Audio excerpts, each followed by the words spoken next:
السلام علیکم ورحمۃ اللہ وبرکاتہ۔ ہمارا یوٹیوب چینل درس قرآن و حدیث کو سبسکرائب کریں اور بیل آئیکن کو بھی دبائیں تاکہ ہمارے آنے والی نئی ویڈیو آپ تک پہنچ سکے۔ شکریہ۔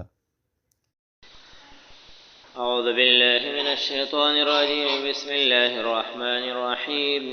ان الذين آمنوا والذين هادوا والنصارى والصابئين من آمن بالله واليوم الآخر صدق اللہ العظیم۔ سورۃ البقرہ رکوع نمبر 8 ختم ہو چکی ہے۔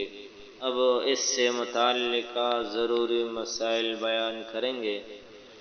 نمبر 1، اسلام کے دروازے سب کے لیے کھلے ہیں بشرطے کہ صدق دل سے ایمان لائے۔ نمبر 2، اہل ایمان پر غم اور پریشانی نہیں ہوگی، پرامن ماحول میسر ہوگا۔ نمبر 3، وعدہ لینے میں طاقت کے استعمال میں کوئی حرج نہیں۔ نمبر 4، طاقت کی وجہ سے لیا گیا وعدہ پورا کرنا ضروری ہے۔ نمبر 5، یہودیوں میں بعض یعنی قوم داؤد علیہ السلام باطل حیلہ سازی کے مرتکب ٹھہرے۔ نمبر 6،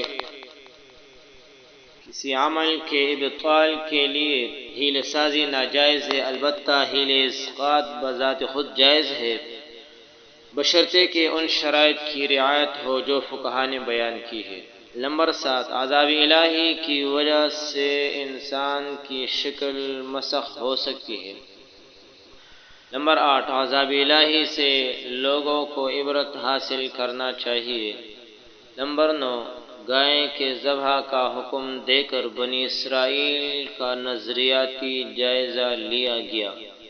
نمبر 10، اعتقادی اور نظریاتی امور کی تبدیلی میں بڑا وقت لگ سکتا ہے۔ نمبر 11، تبلیغ کے دوران مزاح مناسب نہیں۔ نمبر 12، عمر، رنگ اور صفت کی تعیین سے حیوان کی تعیین ہو سکتی ہے۔ نمبر 13، انشاءاللہ کہنے سے کئی شکوک و شبہات دور ہو سکتے ہیں۔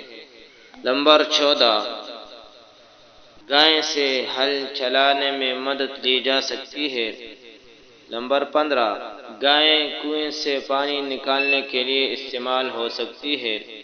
نمبر 16، بنی اسرائیل نے آخر کار گائے ذبح کی۔ نمبر 17، شریعت کے احکام پر اعتراض کرنا خطرہ کی علامت ہے۔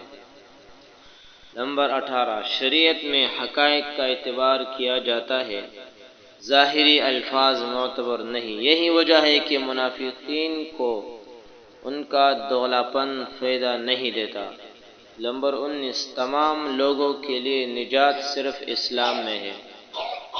وآخر دعوانا الحمدللہ رب العالمین۔ اللہ تعالیٰ سے دعا ہے کہ ہمارے دروس اپنے دربار میں قبول فرمائے اور اس پر ہمیں استقامت نصیب فرمائے، اور جتنے بھی دین کے احکام ہیں سب کو ہمیں سب پر ہمیں عمل نصیب فرمائے، اور جتنے ہم سے نیک اعمال ہوئے اللہ تعالیٰ قبول فرمائے، اور جو ہم سے کوتاہیاں ہوئے اللہ تعالیٰ معاف فرمائے۔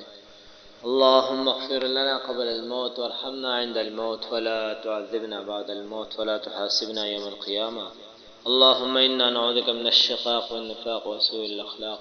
اللهم إنا نعوذ بك من علم لا ينفع ومن قلب لا يخشع ومن نفس لا تشبع ومن عين لا تدمع ومن دعوة لا يستجاب لها. اللهم إنا نسألك الهدى والتقى والعفاف والغنى. وصلی اللہ تعالی علی خیر خلق محمد وآلہ وأصحابہ اجمعین برحمتک یا ارحم الراحمین۔